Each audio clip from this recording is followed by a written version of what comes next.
Have you ever seen this film before? Chances are, if you are in some sort of film class, you have. This is the 1967 film Wavelength by Michael Snow, and while it looks really ominous and seemingly has no meaning, it was an inspiration for many films to come.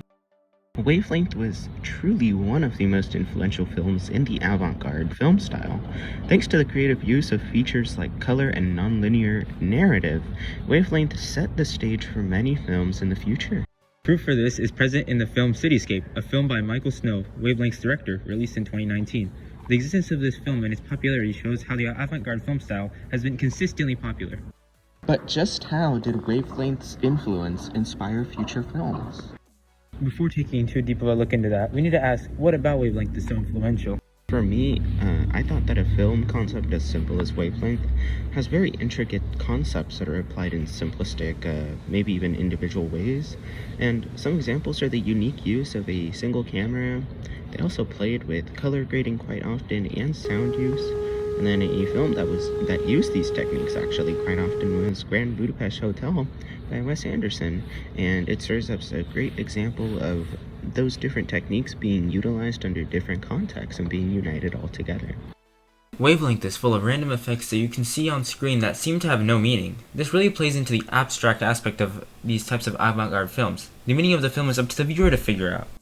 When I initially watched this film, I kind of fell in love with the simplicity of this film, and this idea of a truly avant-garde film with original stylistic elements drew me into the details, the history, and why.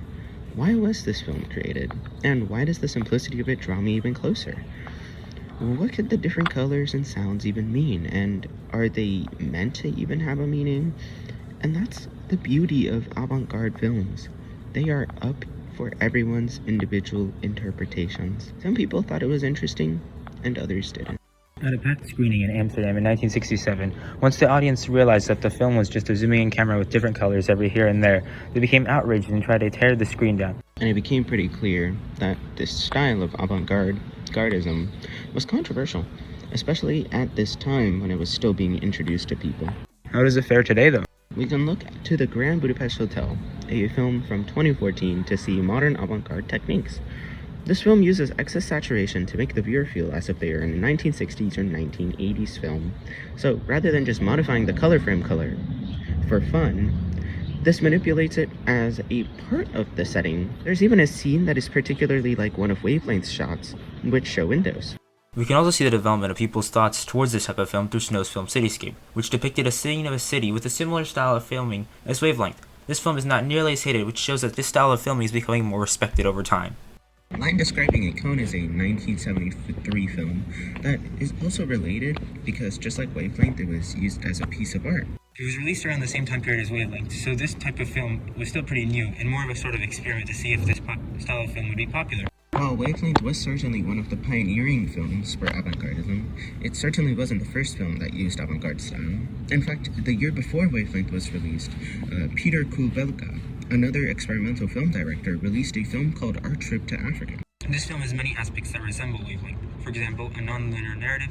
There isn't really a story being told with the main protagonist and main antagonist in this film. It's more generalized social commentary. Also, there is the effect of saturated colors, which in this film is just the color red. This red saturation has more negative connotation and can be representative of blood and pain. In both Our Trip to Africa and Wavelength, there is the aspect of muffled sound that is used.